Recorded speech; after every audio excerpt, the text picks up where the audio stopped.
Thank you very much, moderator, panelists, colleagues. Um, I attach great importance to this particular program. And before I say good morning to you all, I'd like you to understand that the President of the Republic, Nana Addo Dankwa Akufo-Addo, has almost all the time been on our neck to ensure that the private sector in Ghana come to speed on this climate conversation. And indeed, climate investment opportunities must be broken down to the level of the average business person in Ghana.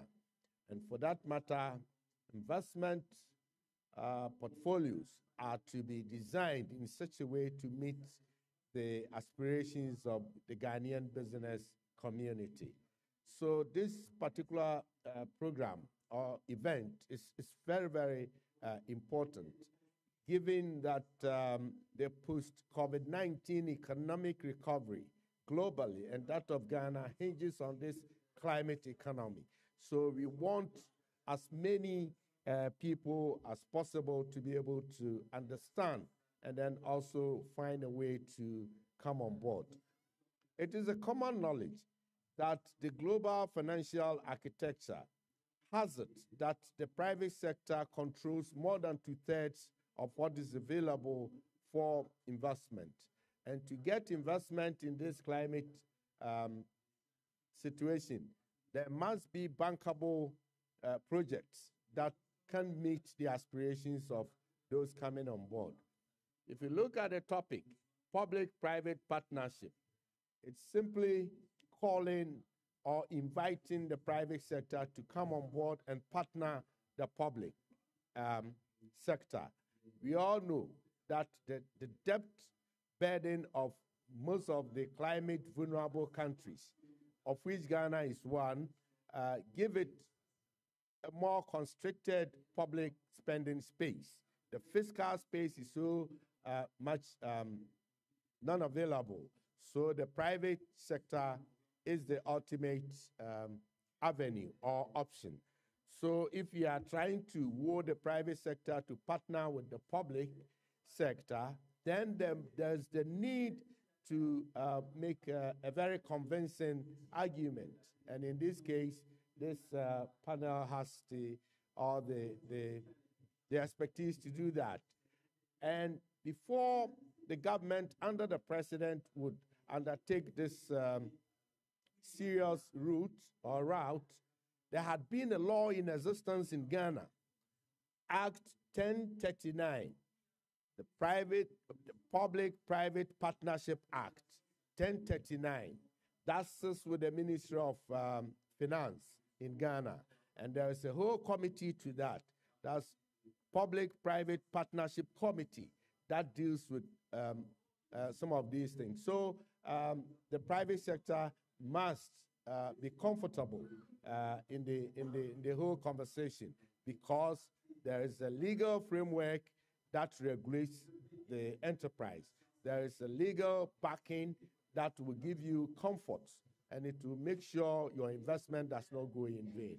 On that note, I charge the panelists to do us the honor of selling Ghana's idea of public-private partnership to the world in this climate-smart investment situation that we find ourselves. Thank you very much for your attention.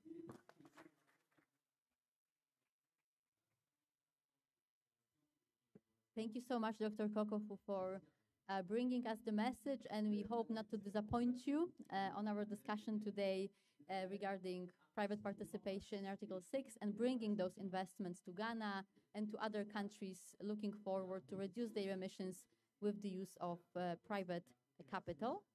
And let me introduce our panelists today who are here with us.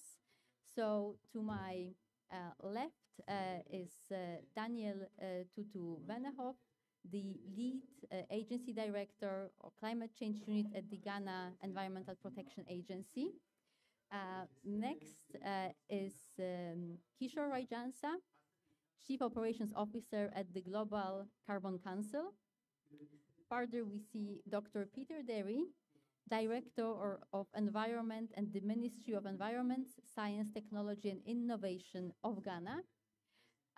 We also have with us today Eli Sandler, the Fellow of Harvard Kennedy School of Government. With us today is also Kasia Kwaczyńska-Lewis, partner, leader of EY Center for Climate Policy. And last but not least, Giselle Saralegui, the Global Climate Head for Public-Private Partnership Advisory at the International Finance Corporation. As you can see, there is also a free chair that hopefully will be filled soon with one more panelist that we are awaiting today, and that's Robert Onthove, Carbon Market Development Expert from the United Nations Development Program. I hope Robert will be with us shortly. And let me also provide a little background of why we are meeting here today and what is the goal of the panel. So over the past 9 days, we have been seeing a lot of discussions and negotiations of Article 6.2 and Article 6.4 of the Paris Agreement. We've been seeing this struggle of the negotiators to add another building block to the new design of the emerging Paris-aligned carbon market. But even after the decisions will see the daylight, the pure legal text will not bring to life the new mechanism under Article 6 of the Paris Agreement. For this, we need all participants, all stakeholders of the carbon market to take part. We need governments signaling their emission reduction ambitions through NDCs. We need project developers that will be willing to adjust their methodologies, projects, and MRVs to the requirements of the new market.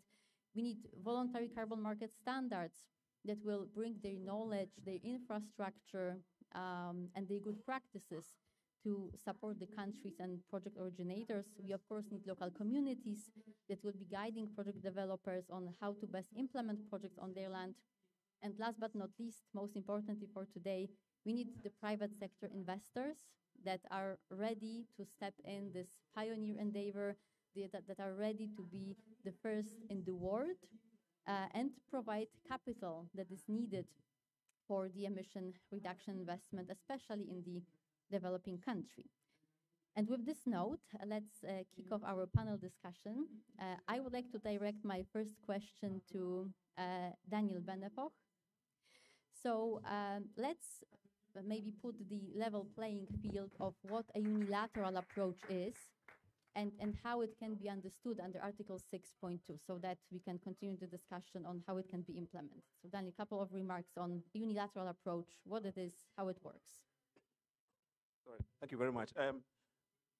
Colleagues, the Ghana's climate action, and that is the angle that I want to come from, is grounded on two very important principles, the principle of domestic action and international cooperation. And the international cooperation component of it is derived from the foundations of the Article 6, all right, which is rooted in the very important framework, which is the 6.1 and the 6.2, which establishes the framework of Article 6 and what it is, how it should be framed, and who should be the participant. Now, we are of the view that the whole structure of unilateral engagement stems from this very important principle of authorization. Who can authorize and who should be the actors of a cooperative approach? And the rules, as we interpret it, is do not limit it to the participating parties of the Paris Agreement. So the first one is that who should be the actors in a cooperative approach?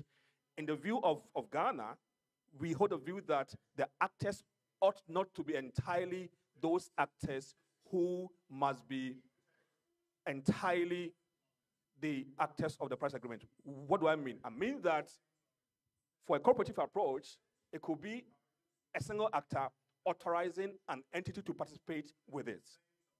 And that, for me, is the beginning or the giving birth of the concept of unilateral engagement. That's the first part. The second part is also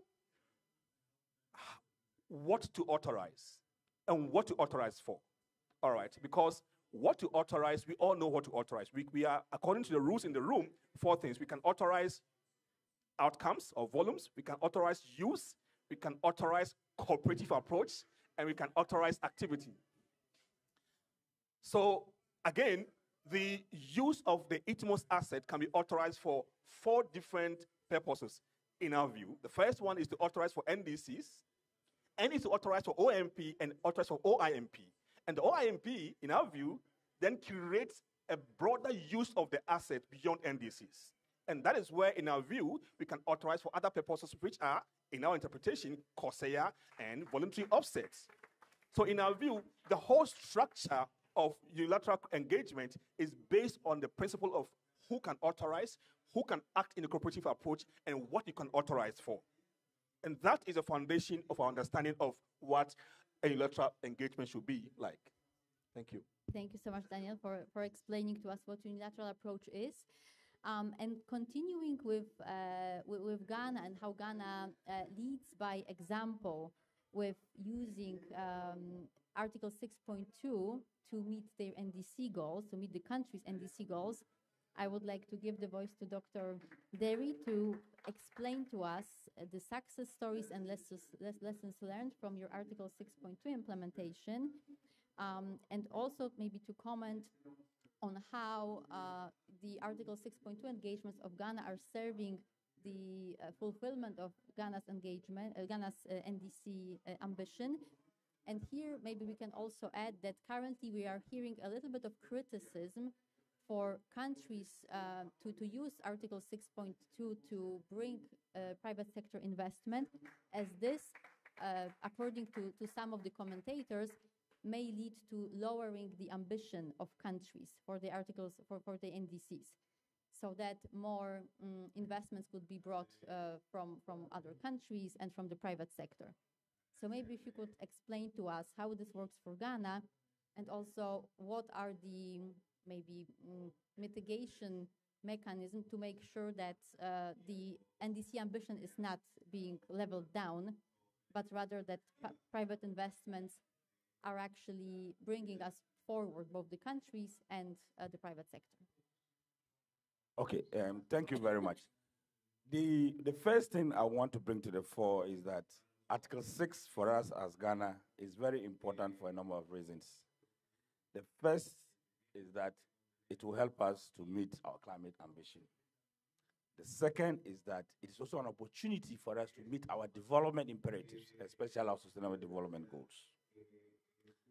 But talking about ambition, Ghana views this in 2 ways. The first is the fact that we need to do more to contribute to ensuring that globally we all attain 2.0 or 1.5. But the second most important one for us as a country is the fact that we see ambition also as a means of breaking barriers. Barriers that makes it difficult to achieve our climate goals and also our sustainable development goals. And these barriers are 3, as we know them: finance, technology transfer, and capacity. So we see ambition in 2 views. 1, raising country-level actions that will lead to more emission reductions. And 2, being able to overcome these barriers. So it is in the view of overcoming these barriers that we see Article 6 as an important opportunity, because then Article 6 will help us to be able to attract finance, to be able to bring in technology where necessary, and also to build our country-level capacities. So that is the basis for our interest or the enthusiasm that is driving us when it comes to Article 6. Now, we have to bring in the private sector, you need to make sure that you create the enabling environment. And we have done that. We have developed our Article 6 framework. We have developed a registry that allows us to transact. We have together work with the private sector to create pipeline projects. And we are even building capacity of the private sector to understand what Article 6 is. Now, these have all yielded the two authorizations that we have done. One for the rice project, and the one that was recently done here last week for the compost project. Beyond that, there are quite a number of pipeline projects, about 8 projects, and I was discussing with Dan a few days ago that, look, if we are able to implement all these 8 projects, we are looking at about $640 million coming to Ghana. That's how important Article 6 is. So, we will continue to ensure that we take steps to create that enabling environment and work together with the private sector to attract all these monies to Ghana. And that is why we have signed a number of bilateral agreements and still in the process of signing more. As we speak, the agreement for Singapore and that for Sweden is before Parliament as we speak. And Korea is currently also coming on board, and many others have also expressed some interest. So that is what we aim to do. Now, in terms of Article 6, reducing ambition, yes, I've told you the reason why we are interested. We want to meet our sustainable development goals. And let me give you an example. We are currently having difficulty extending electricity to off-grid areas, or what we call overseas areas, areas that are beyond some river bodies. It's a challenge. If we are able to send renewable energies there, we are able to send solar, and we provide electricity for those communities, we would have dealt with our sustainable development issues through Article 6. So for that is important. But of course, we are mindful of the greenwash discussions that are ongoing. We believe that having quotas and setting caps as to how much is it that countries can engage in Article 6 is a very good way to control and manage the greenwash.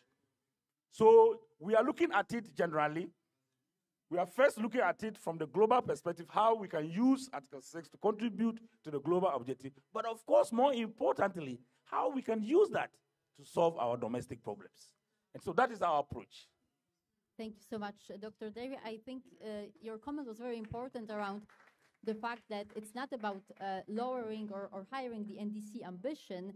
It's rather about making possible bringing the new technologies and new types of projects to Ghana, which would not be possible otherwise. So it's not about Ghana's decision to do something or not. It's rather enabling something that is just not possible to be realized by the country on its own. And this brings me to Eli and discussing moving maybe from the country perspective to the pure business perspective of all of those investments. Right, so Eli, you are the creator of Article 6 investment concept, and you presented it already last year in Sharm el-Sheikh during COP27. I know that since then you were getting contributions from various private and public sector stakeholders on how to model the financing of Article 6 investments.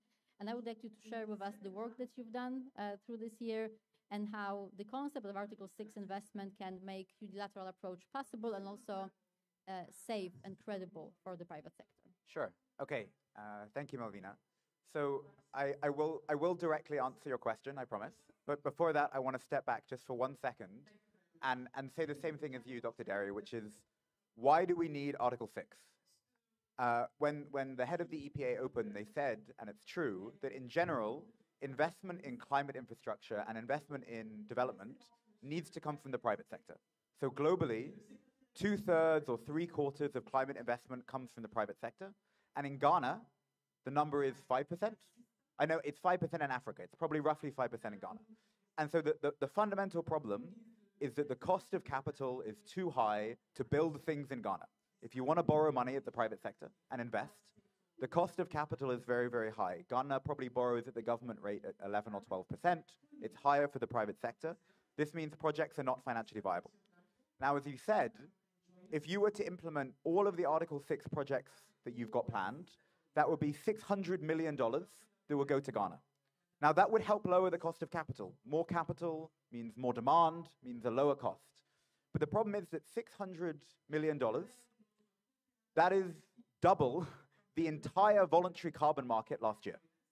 Last year, there were $300 million worth of carbon credits issued, $400 million the year before. So 2 years of global carbon credits is what would be required to implement your projects in Ghana. And let's be honest, that's impossible. And so the reason we developed what Malvina referred to as the Article 6 investment model, which, so I work at Harvard, and I proposed it in a Harvard paper last year at COP27, is to say that if we actually want Article 6 to be a tool that can lower the cost of capital in places like Ghana, something needs to radically change. And what we suggested is that instead of buying and selling carbon credits, so instead of a developer coming to you and saying, I'm going to build a project and then I'm going to sell carbon credits, actually, Article 6 should be a type of investment. Because at the moment, the problem is it's very hard for a developer to come to Ghana and to build a project and then sell carbon credits, because to build a project, you need capital, and the cost of capital is very high.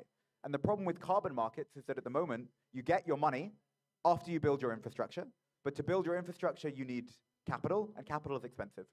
And so I'll say one word on the Article 6 investment model, because it's much more general than Ghana, and then I'll say one word about Ghana, which is what we proposed is that investors, countries, corporates, they come to developing countries and they invest at concessional levels.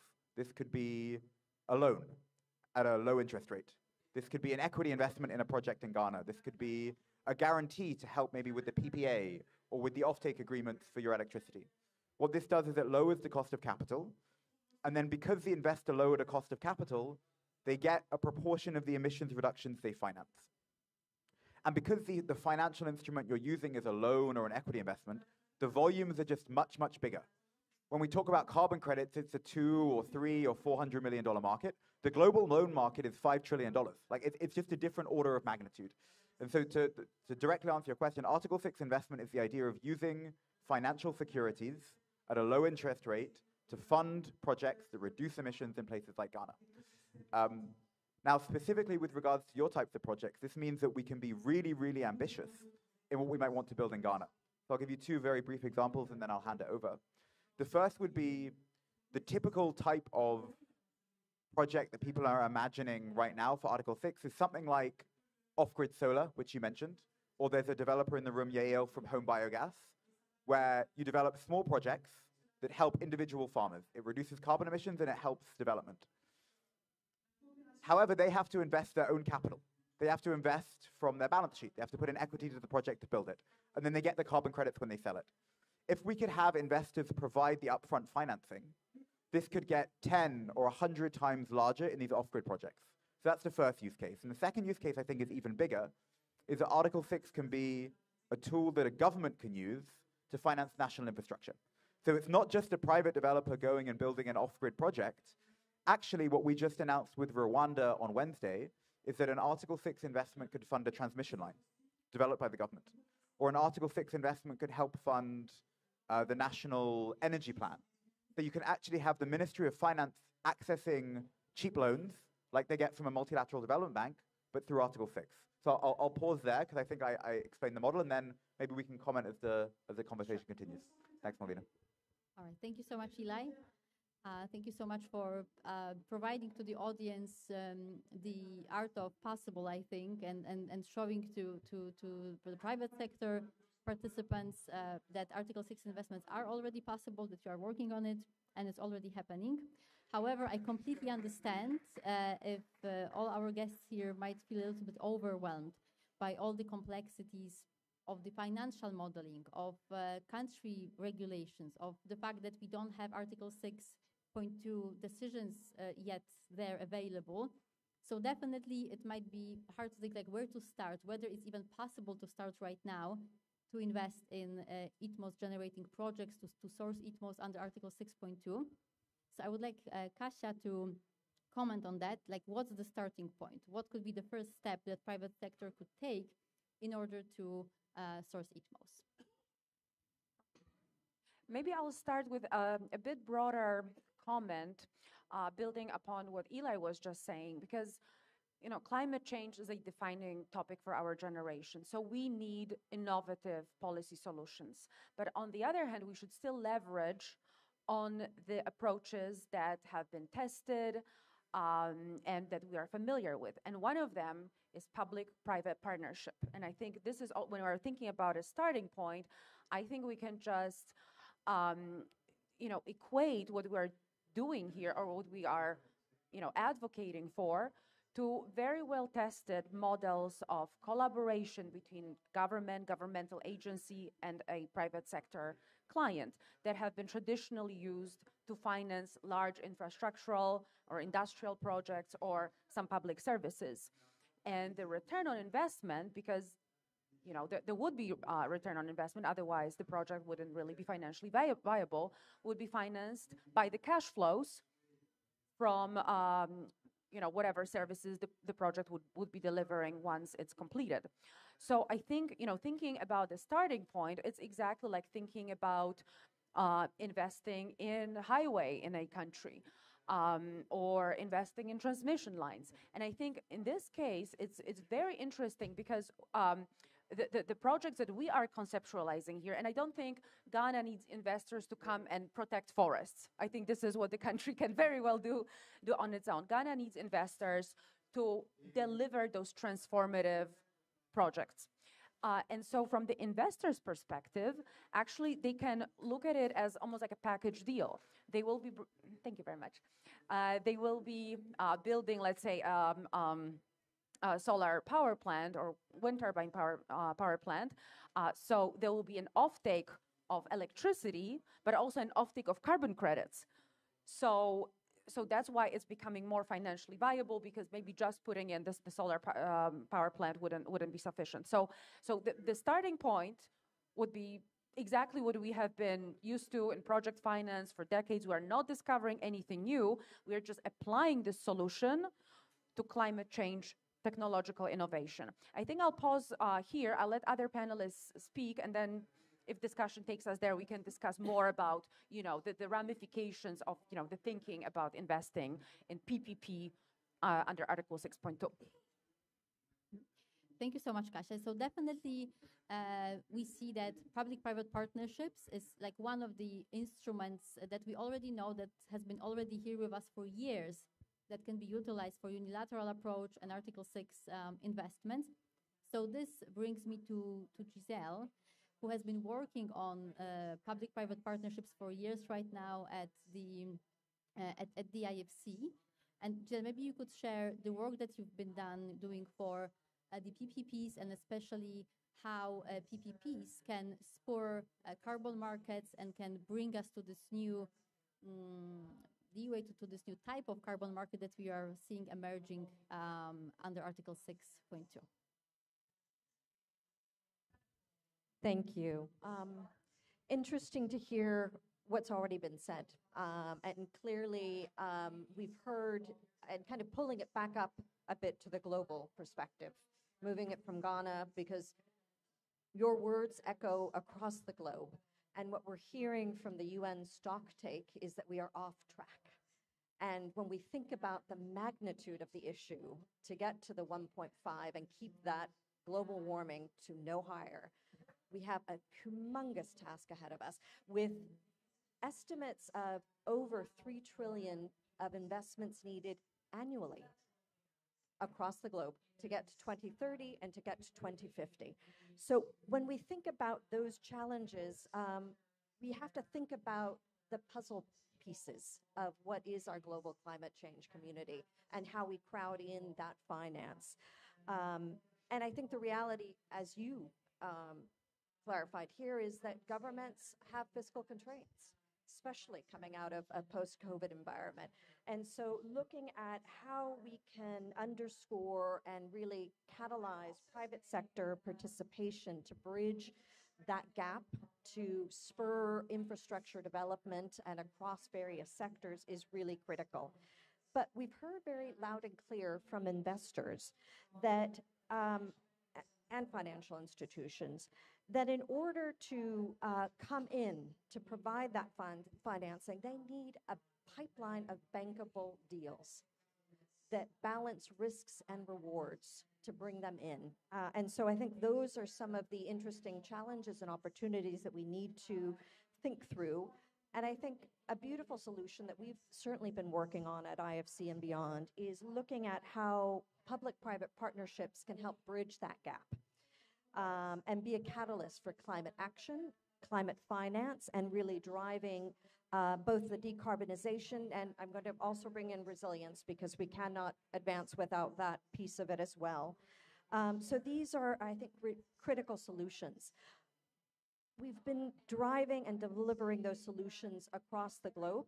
Here in Africa, we've developed new programmatic approaches like scaling solar that have brought renewables in and at incredibly well-priced from 4 cents, 3 cents to kilowatt hour. These are amazing advances that we've seen happen on the continent that are bringing in the renewable energies that are going to help drive down the emissions. We've seen them in Senegal and well beyond because we're replicating. And beyond that, we are looking at other solutions like BRTs with electric vehicles and beyond. And these are PPP solutions that in and of themselves, we've structured, made bankable projects with integrating climate smart solutions. And that's really the key to driving the finance. Carbon markets can be an additional element to help where projects need an additional boost, where there is a viability gap funding. And you might find that in areas more like water and waste, for example, where you need that additional layers of capital structure, concessional pieces, and carbon markets can actually create a really interesting solution because they drive in new cash flows to help offset what might not be a viable project. So these are the areas that I think public-private partnerships and carbon markets can come together to drive the trillions that are needed to really advance climate change and climate action going forward. Just some thoughts. Yeah, thank you so much. And I really like the fact that you mentioned that public-private partnership, of course, will be aiding the implementation of Article 6.2. They will be aiding the carbon market to flow. However, it also works the other way around, right? The carbon credits under Article 6 will be also supporting the PPPs to take off. They will be making those PPPs more financially viable. So I think that's the beauty of combining those two instruments. There is one more instrument that is currently helping the private sector to invest in Article 6.2 in ITMOs, and that's the first in the world ITMOs auction that the Global Carbon Council is orchestrating together with GEM Global and also with support from EY.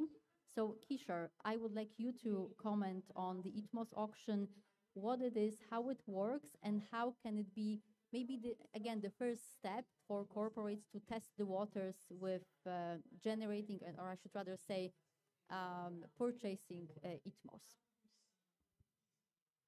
Thank you, Malvina. So first of all, about Global Carbon Council, we are a CORSIA approved and ICRO approved program with about 1,500 projects from 45 countries. We are expecting to issue about 2 billion credits in next 8 years to 10 years time. Based Kishore, upon the number could you maybe speak a little bit louder because I think it's a little bit hard to hear you. Okay, so so we are based out of Qatar here. So I want to add one point to what is already being said, and I agree with those points, is that private sector participation in Article 6.2 brings net mitigation here. So because we are not using it for NDC compliance in many of the cases. We are talking about private sector when they retire credit for their own carbon neutrality purposes. Only one side is making the corresponding adjustment and not the other side, and therefore it brings a lot of net mitigation benefit, which is very important to make note of. So coming back to the auctions, Global Carbon Council wants to have its project owner benefiting from good prices of the carbon credit, obviously. So we decided to facilitate this process for our project owners. And of course, in this auction, We would also rope in not only the GCC credit, but also credits from the other countries, from the national jurisdiction coming in. For example, one of the projects which will join this auction is from Ghana. There's a likelihood that Namibia might also join for a green hydrogen project. And another project from the GCC issued credits is from Oman, the constructed wetland project, which was already issued the credits with. And we have the authorization letter from Oman, and we have the authorization letter from another country, UAE, which have not yet shown willingness to join the auction, but maybe in future they might join. And some more project might also come in coming months. So this auction that we are going to launch in somewhere in February 2024 would be run by Global Environmental Markets. There will be the auctioneers for this auction. There would be an escrow account that would be that would be set up opened in the GCC registry, and the transaction would happen in the complete secured environment. There would be a mitigation outcome purchase agreement signed between the buyer and the auctioneer, and there is another one between seller and the auctioneer, and ITMO auctioneer would make sure that the credits are transferred from the escrow account of the auctioneer to the buyer only when the buyer makes the payment to the seller, and there would be the bank guarantees involved. There would be some more securitized arrangements would be there to be able to take care of the interest of both the buyer and the seller. There would be a floor price that would be mentioned by the project owner. So they have the responsibility of mentioning the floor price, and beyond which there would be, in the trenches, the auction would run. The winner would be declared through a very transparent process, and so on and so forth. So I really see auction to be a great instrument to bring the most, I would say, desirable price for the project owners, and I look forward to it. So we had an event in our pavilion just few days before, inviting interest. EVA is joining in this auction, being a focal point on the side of project the ITMO buyers to take care of their interest as well, and their clients would also join into this auction process. And of course, GEM would be the Global Environmental Markets would be the auctioneer in this. So I would stop here. Thank you. Thank you so much, Kishore, for explaining to us what the ITMOs auction is. So we already discussed the mechanisms that the private sector and the carbon market participants are bringing to us, so that we could start off with Article 6 implementation and intake of the of ITMOs by the private sector.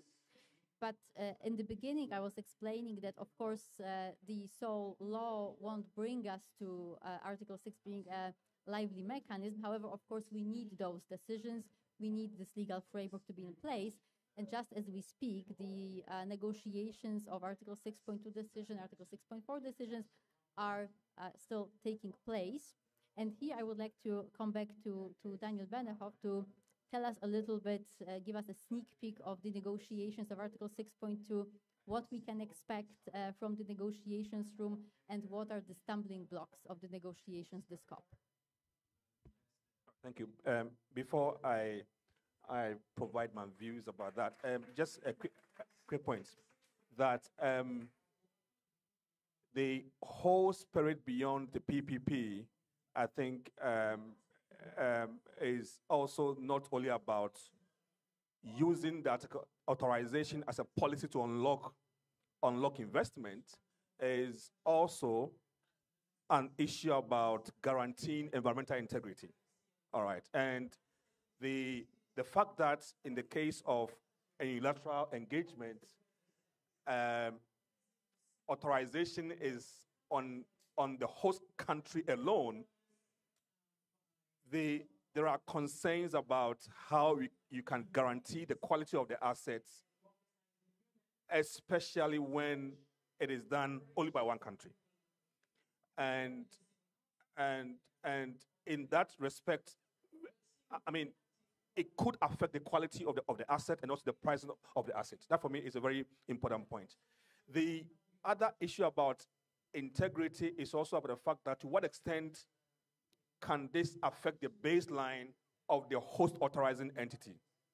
That is also very important. And therefore, to what extent would the host party NDC baseline becomes more transparent, even as it becomes the only authorizing entity? That's the other point. The other point is also about the fact that to what extent can the host party also ensure that since you are authorizing ITMOs assets beyond the NDCs, to what extent can you put in place structures in the country to facilitate the tracking of those NDC, of those assets? And that has also been an issue that many people are concerned that if you are authorizing for other purposes other than the NDCs, then to what extent can you track the use of those assets?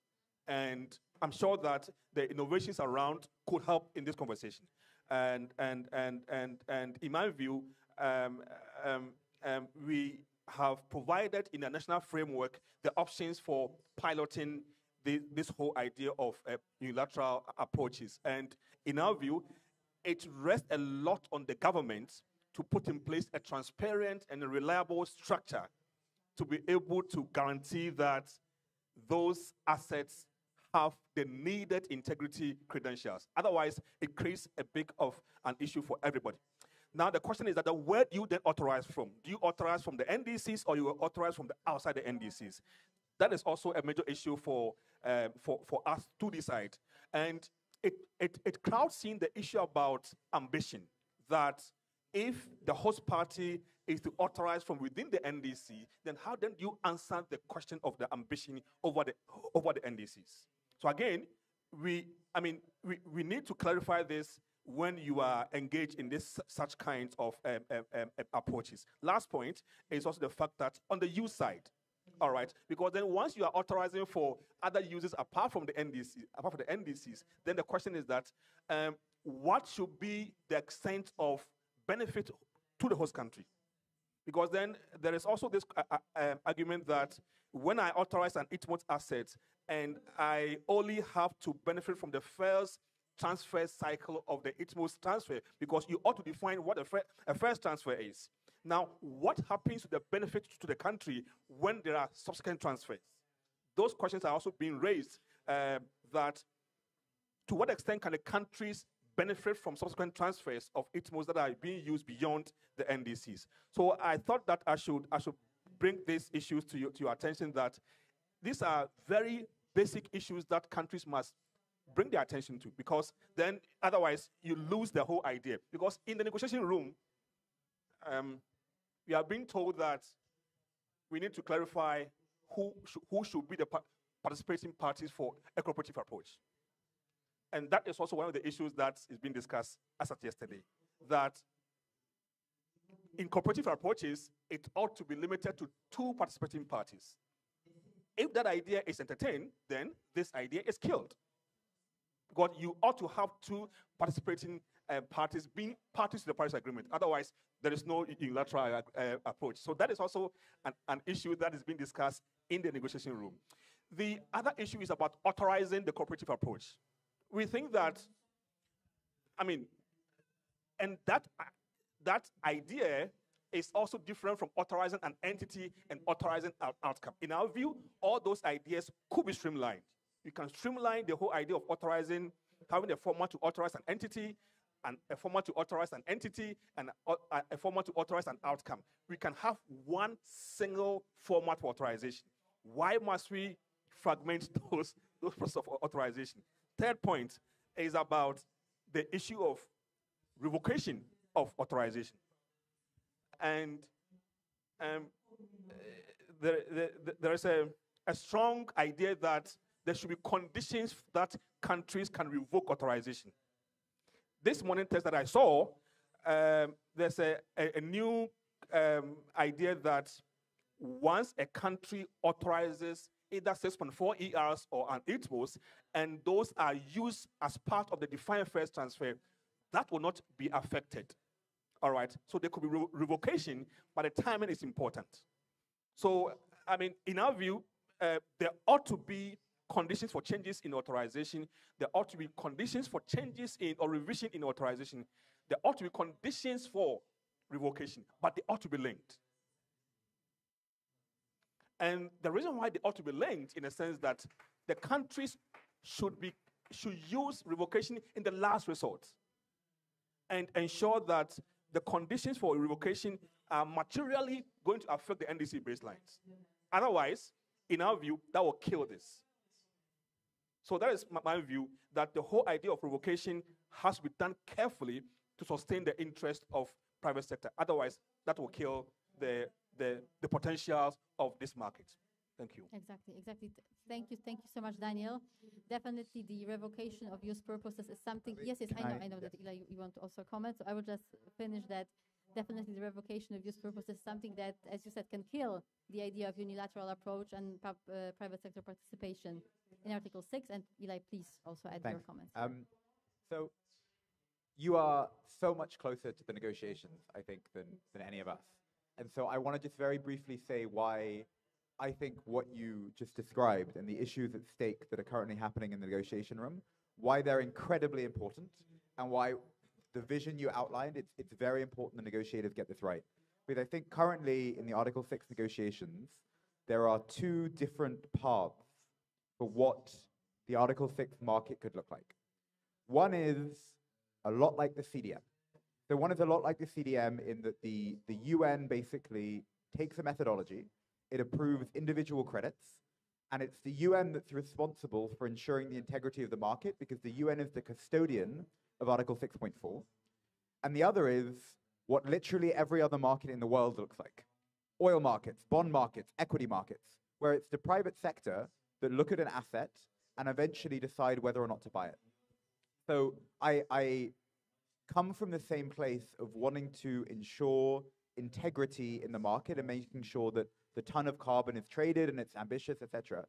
But if you ask yourself, what proportion of CDM credits actually were not high quality offsets, and what proportion of barrels of oil are not actually oil, you'll see why actually it makes a lot of sense that the private sector is really good at ensuring integrity in really high quality markets. So at the moment, the voluntary carbon market is about $200 million of issuance a year. This is actually just a tiny, tiny, tiny amount of money relative to the trillions of dollars that you mentioned. And so there hasn't been a level of scrutiny because companies are basically using this for a marketing material at the moment. The reason companies buy voluntary offsets, they buy it with their marketing department. What Article 6 lets you do is buy it for a very regulated, potentially compliance market. And so it's a much larger economic value to the company, and also it's much, much, much more scrutinized. So then if we think, if this is going to be a $1 trillion market, what kind of market mechanisms and what kind of strictures do we want in place to make sure this market functions properly? And do we think it should be the UN top-down through the Article 6.4 mechanism, writing the rules, and then telling the private sector what to do?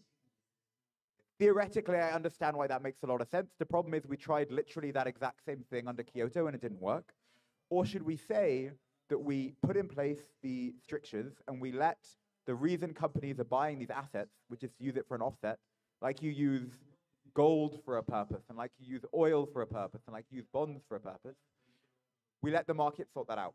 And I think that unfortunately our experience with the CDM means that the current approach that a lot of what Daniel talks about in the negotiations, we should be skeptical of it. And that's why I think these issues you laid out are incredibly important because we do need this to be a functioning market. Yeah. Yes, we smoothly moved from the first part of our discussion to the second with the open discussion between the panels. So Giselle, please go. So I wanted to add a little bit there because I think if we continue to pull back up to that global context, we need to understand those puzzle pieces that I mentioned earlier. And part of the puzzle piece, at least for carbon markets, is what's happening in the global north, which is corporations and financial institutions have made net zero commitments. And why? Partly because they're also being driven by regulation from the EU, from the SEC, and now from the ISSB that are creating financial disclosure requirements from scope 1 to 2 to 3. And that is really propelling an evolution in the marketplace and propelling many of these players to look at carbon market solutions. Now, the challenge that you were also highlighting is we don't have a market that is yet fully developed, fully mature. And so the critical negotiations that you're working on are vital to establishing a framework that creates transparency, clarity, and rules of how to engage. Because without that, attracting private sector will be an absolute challenge. So I wanted to add some of those thoughts there. Sure, sure. And Kishore, you would also like to comment here. Hmm?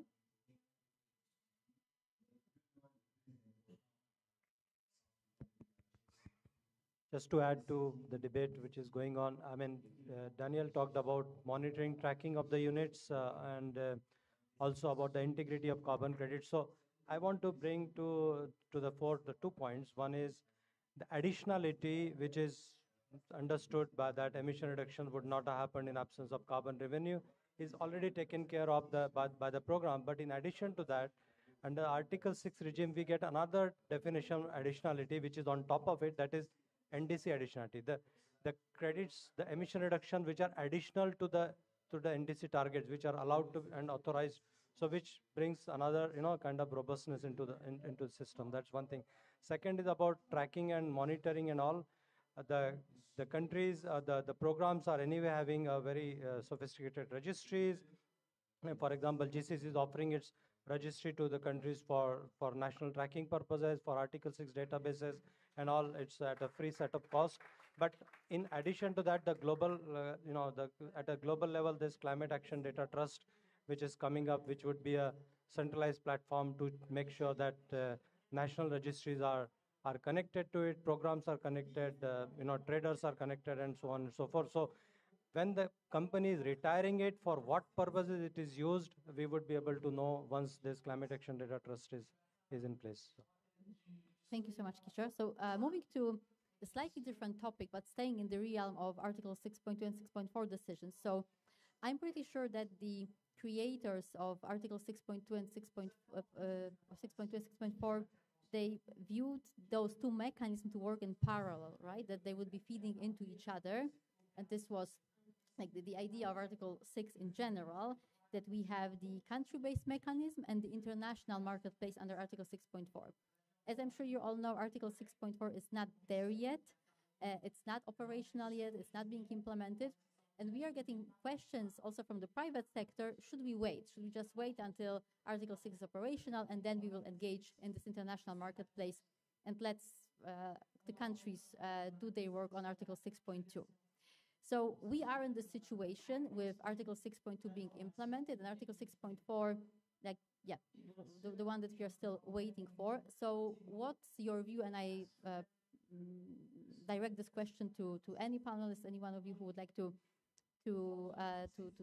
speak about it. Like, what the private sector could do right now in the situation where they are waiting for, let's say, their mechanism under Article 6.4, but right now they only have 6.2. Like, what actions they could use, how they can engage with this not ideal situation that we have. Okay.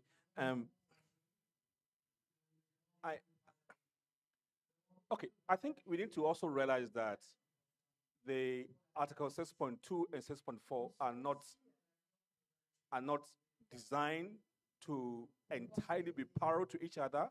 They converge at somewhere.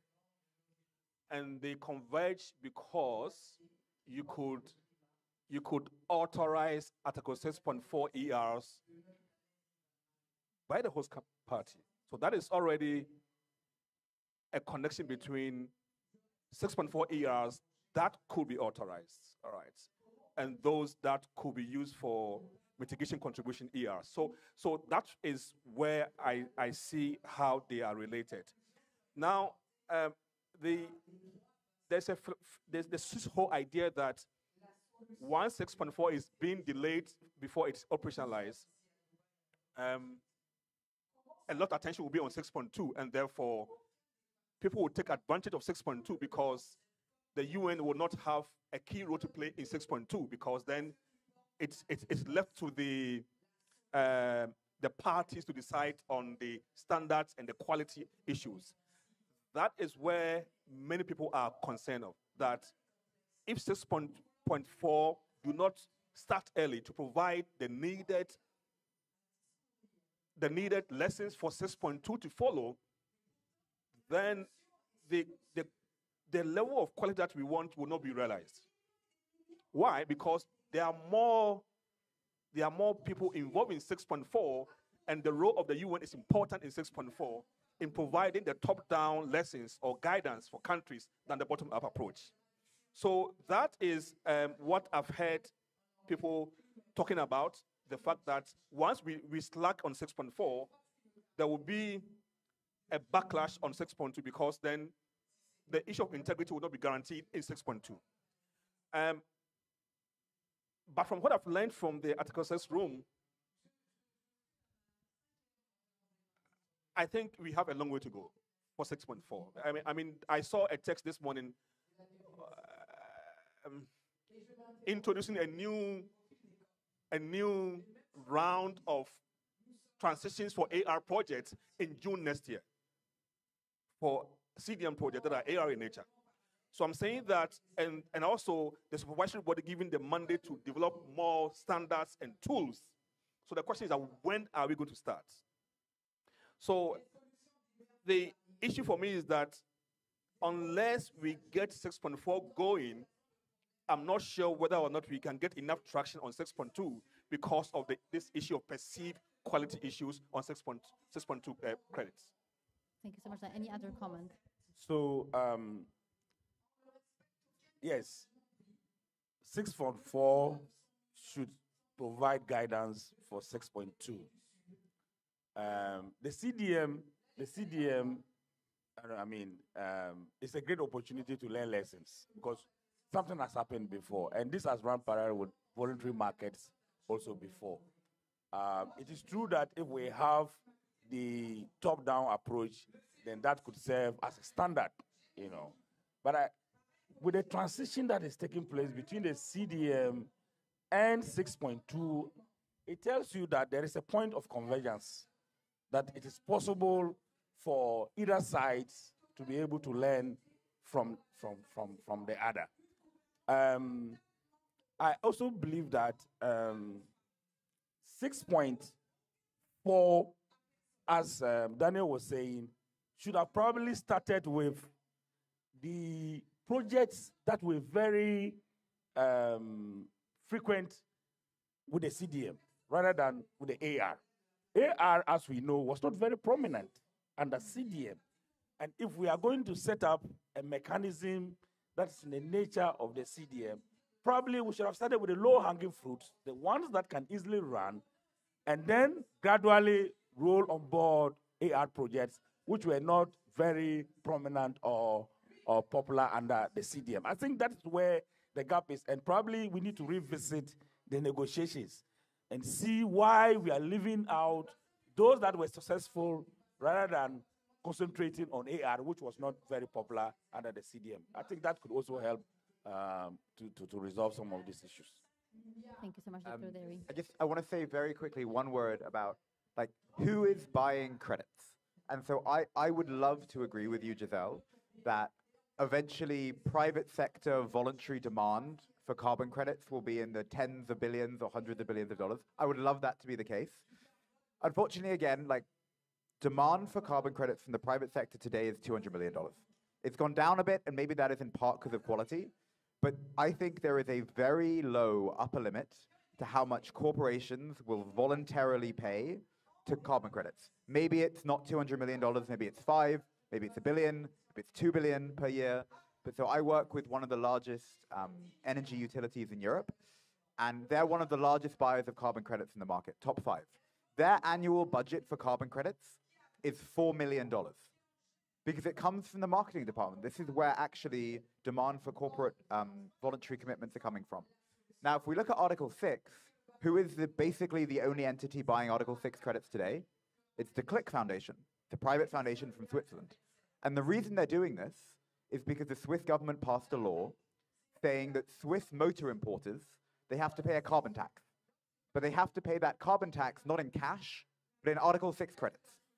And so now Swiss companies have this obligation to go out and get their hands on some Article 6 credits.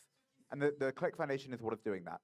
And so when I think, in your words, about billions, not trillions, I think the people buying these credits, it might be the private sector, but they're going to be buying it because a regulator told them to. It's not going to be a purely voluntary commitment because of corporate social responsibility.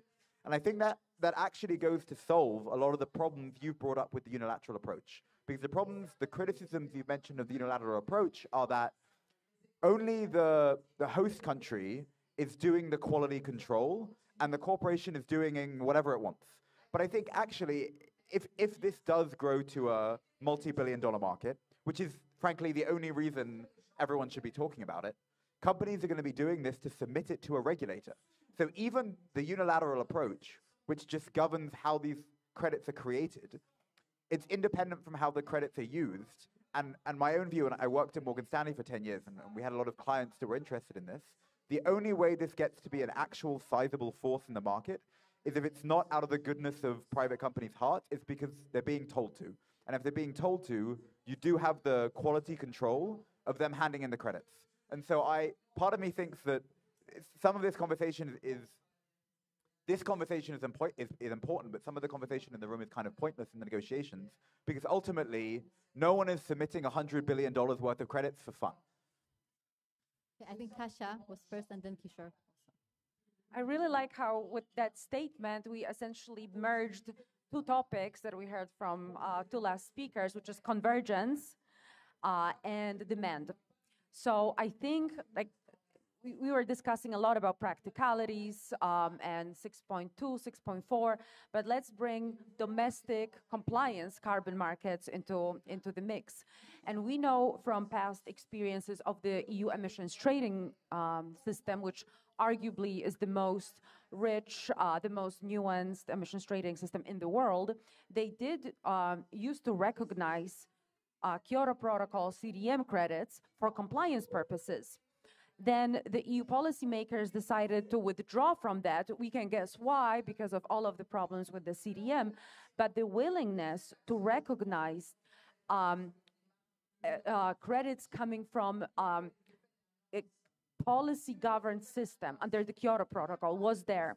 And now our thinking is that the EU might revisit this approach, now with Article 6.2, 6.4, and they might actually start allowing carbon credits generated under this regulated system, under UNFCCC framework, sovereign issued for 6.2. Not only for EU ETS compliance, but also for compliance with CBAM, the first in the world carbon border adjustment mechanism. This would be really, really transformative. And this is not just speculation, because A, the EU used to do that, and B, we know of other presently existing compliance schemes that do recognize carbon credits to be provided to the regulator in exchange for reduction of carbon tax. So this is, for instance, Singapore, South Africa. So the precedents are already there. And this will be really the driving force behind convergence of all of these different, presently very fragmented markets. Thank you so much, Kasia. Kishore. Okay, so I will talk from a standards perspective here. I would say that 6.2 mostly is following Kyoto baselines, 48A, 48B, and 48C, historical, financially most attractive course of action and benchmark, whereas 6.4 is about the BAT, the best available technology, the benchmark, and also historical with the contraction curve. There's a huge difference between these two approaches. While the world is set up with the historical baselines and the most attractive course of action, the new baselines which are coming in place with 6.4 would take some time. I mean, I can tell about myself. I come from CDM. I was leading CDM methodologies and standardized baseline. And over how many? Almost 13 years, we have been able to develop, and I'm still the Met Panel member of CDM. In 13 years' time, we have been able to develop, 50 standardized baselines, 60, 50, 55 standardized baselines, and that too mostly in the power sector, right? Getting the data from sectoral to create those BAU curves and the down, the contraction curves is, I mean, definitely it takes time. It takes a lot of efforts and all those. So even if 6.4 methodologies come in place, even if it is approved right now, project standard, verification standard is there, accreditation standard is there, but when it comes to methodologies, that would be the crux of the matter. So I see personally that even if 6.4, all the elements are in place, its operationalization, implementation will take some years, for to be on ground. So in the meanwhile, 6.2 is a great solution, the existing baselines, and as I said before, is NDC additionality sorts out many difficulties. One can say, okay, since extra corresponding adjustment has been applied and extra climate action is taken by the host country, we are in a safe hand. So I think 6.2 still is a good answer to 6.4 in the time being. As a program, I can say that GCC is committed in the future. When 6.4 methodologies come in place, we might align our methodologies in line with that, but we would wait for these methodologies to come in place. Thank you. Thank you so much, Kishore. Yeah. I mean, Sure. we are And not. then I would just say that then we will open the floor to questions from the audience, so you can already think of our great panelists. Daniel, please. Kisha, we in Ghana, we are not, the CDM standards are not our baseline standards. We are going beyond that. I mean, we have authorized 2 projects, and the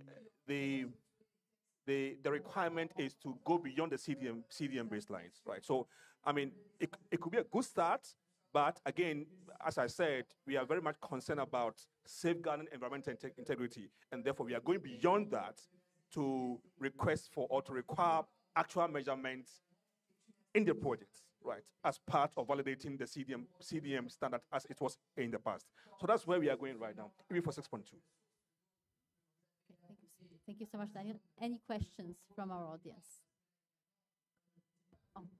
I wanted to come back because we're having a fascinating discussion around how do we get to Paris Agreement goals, how do we meet NDCs, how do we ramp up to the trillions, not millions, not billions, trillions that we need. Carbon markets can provide a solution among many. And I agree with you. We're not going to get to the trillions with carbon markets, but we can get to project viability in key sectors that may be hard to abate. And so that's a critical aspect when we think it's not just going to be about renewables, it's going to be across multiple sectors that we actually need to crowd in financing.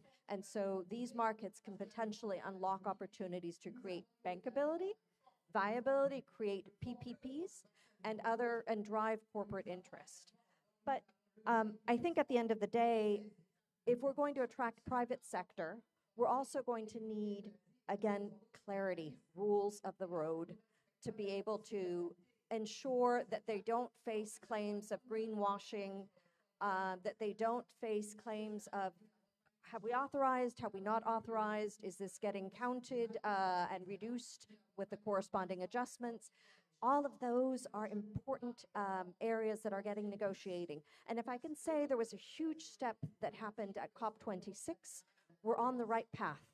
And it's interesting to see McKinsey, for example, say this market could get to 50 billion and could generate amazing savings at the country level. So those are all positive areas. Now, I can say from a World Bank Group perspective, we are looking at the whole ecosystem. So looking at how do we help governments actually create viable capacity and viability on the ground? How do we create the supply of viable credits? How do we then also create mechanisms that allow for trading? Because this is all about a supply and demand exchange. And then we certainly have clients, our private sector, that are interested in willing off-takers, so buyers of credit. So it's that ecosystem that we're trying to work through. And we've been actively working across solutions that develop that. In fact, we've had a new roadmap for engagement on carbon credits. We are working actively to find those solutions from voluntary to compliance and beyond, because that's the ecosystem that has to come together to provide clarity and really drive some of those solutions. Just some thoughts. Thank you so much, Giselle. I think it's important that you mentioned the need to look at the carbon markets and Article 6 project as a very diverse environment, right, where we will see multiple types of projects that you for sure already see at the IFC. Now we have the first question from the audience. Simon, please. Oh, and Mike.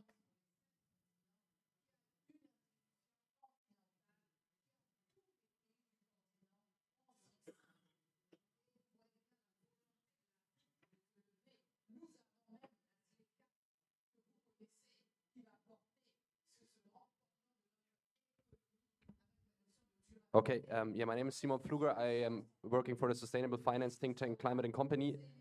And I mean, I've been asking this question around COP a little bit. It's on mitigation contribution claims. I observe a little bit in a lot of the side event rooms and these discussions that we're having here that it's not really being discussed. I think it's also a way for the private sector to actually engage. And my question, again, sorry for bringing this topic up here again. I know we were talking about more like how the private sector can purchase ITMOs, but my question goes maybe to the representatives from Ghana here. Have there actually been some private sector representatives reaching out to you that they really seemed interested in purchasing mitigation contribution claims so that actually Ghana could count them towards their NDC, and we would have the private sector help Ghana achieve their NDC, which I think is a concept that is especially discussed by some countries, I would say, in the European Union, but it hasn't been really much of a topic here at COP. Thank you. Mr. Daniel or Dr. Derry, would you like to take this question? Yeah, two projects, right? There are two projects that are seeking to do that, right? One is from Aecon and Robobank, and they intend to support local farmers to adopt best farming practices, of which the financial flow would be counted rather than the outcomes. So we don't seek to authorize those outcomes that would be happening on the back of the financial flow to support the farmers. So that is one classic example of mitigation contribution claims that will not be authorized for us. In the case of when it happens, then we will not authorize, we will not transfer. Those would be used against the NDCs of the country, whilst Aecon and Robobank would then count the financial contributions for the farmers. That is one. Then there is another one that is being considered by a company that is seeking to do biomass production from coconuts. And again, it's purely for the corporate social responsibility claims for the company. They are seeking to demonstrate the financial support for this project and not touch the outcomes. And that is very good for us because then we don't have to authorize, and then it helps us achieve our NDCs in a very easy way. Thank you. I think Kishore wanted to also provide a point. Okay. Okay, so I'm going to say something very briefly just about the nature of mitigation contributions and ITMOs. And it's basically like an economics lecture, and I really apologize, but I teach at a university. So fundamentally, an ITMO is an emissions reduction that would not have occurred otherwise.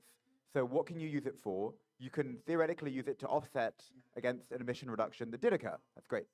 The mitigation outcome contribution is what happens when private or public money that was going to go in anyway causes an emission reduction. It's sort of like the accounting unit for an NDC. And so in my mind, then when I compare that to how we actually do carbon accounting, the ITMO is an offset for your scope 1 emissions in many ways. And that's maybe, as you were saying, Giselle, there are companies that are trying to offset their scope 1 emissions because the SEC or the EU regulator is telling them to, or they're going to be subject to a carbon tax. And the mitigation contribution is basically a measure of scope 3 negative emissions. And what I mean by that is when a bank finances a project, they're starting to have to finance the amount of emissions they cause. What an emissions mitigation contribution claim is that your financing has contributed not more or less to a baseline to negative emissions. And so I'm struggling in my mind to think about why a company might ultimately want to buy these if we actually have a highly regulated market. It's possible that more demand for these things will create more capital that is interested in creating them, and that will ultimately lower R, i.e. the interest rate at which capital is invested. But if you're not being taxed on your scope 3 emissions, this mitigation contribution is never going to be able to count against your scope 1. So I personally don't see there being a thriving market for it. in the medium term when we actually have a market. At the moment, it's possible companies are interested in them because it's sort of a cheap version of an ITMO, and people are just thinking about this as two kinds of credits. But if we get to the place where, okay, maybe not trillions, but billions, and it helps abate hard to abate sectors, it does mean that the entire global accounting system has aligned, and a mitigation contribution is not offsetting anything. Yeah, I think that now we have a question from Wayne. Can I Oh, add oh, just sure, something? sure, Yeah, sure, just please. as a standard, I would, yeah, I mean, this, I completely understand what Ella is saying, and I'm also trying to understand what is the purpose of the company to buy the mitigation contribution outcome if they are not able to use it for carbon neutrality. Of course, as a part of the CSR activity, they can always do that.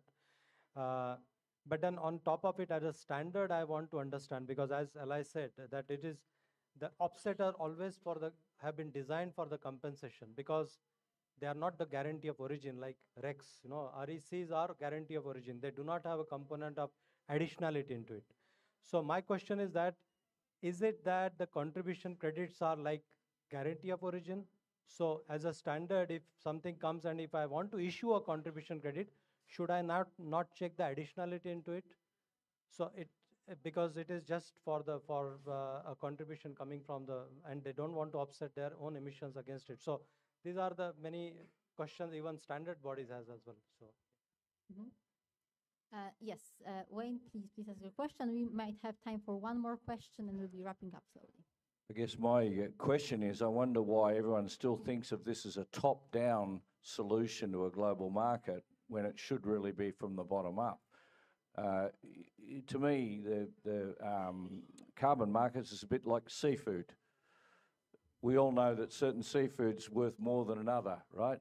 Tuna, mackerel, shrimps, prawns, king prawns, all worth different amounts. But if someone didn't fish first, there wouldn't be a seafood market. There wouldn't be an auction. I just read about a guy who bought a tuna for 3.1 million. Now that guy didn't have to pay 3.1 million for a tuna. He could have bought cheaper tuna. What he did was he wanted to be branded the tuna king of Tokyo. So he was willing to pay for the price.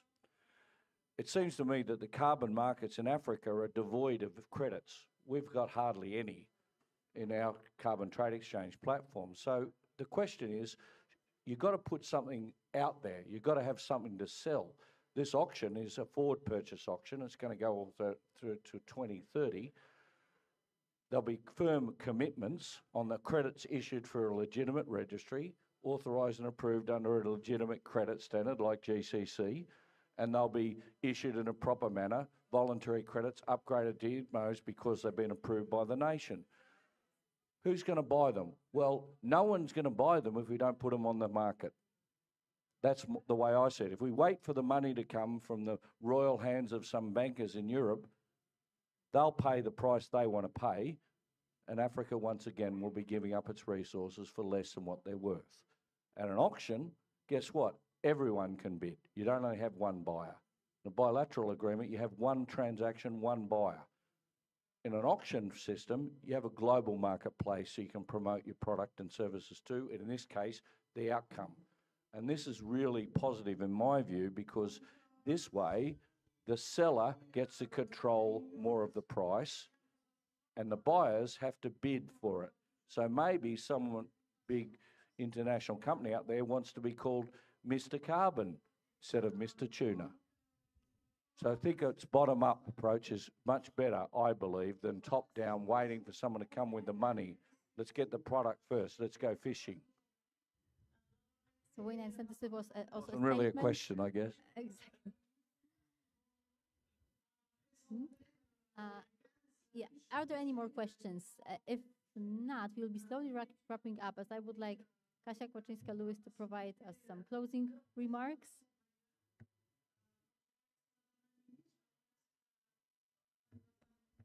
This has been quite a lengthy panel, so I recognize everyone wants coffee or water, just stretch their legs, so I won't be really holding you up with like a lengthy summary.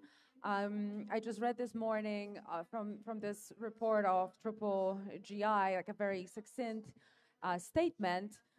saying that I think it went like carbon investment under Article 6 of the Paris Agreement involves delicate mix of commerce and diplomacy. And I think that's a very good summary because we discussed both of these elements. Maybe I would actually add policy to it. I would also single out policy, especially at the beginning as we're building those legal frameworks implementing Article 6.2, hopefully in somewhat harmonized manner across the nations. So I would like to leave you with this parting thought. Definitely lots of questions to consider, but I would say let's hit the ground running while we're developing those policy frameworks. We have to be at the same time stress testing them and piloting them. So a lot of learning by doing experience for everyone, but I don't think there is any other way to accomplish that. So with that, I would like to thank our distinguished panelists, fascinating discussion, and we definitely look forward to more exchanges with all of you. Thank you very much. Let's thank our panelists with great applause.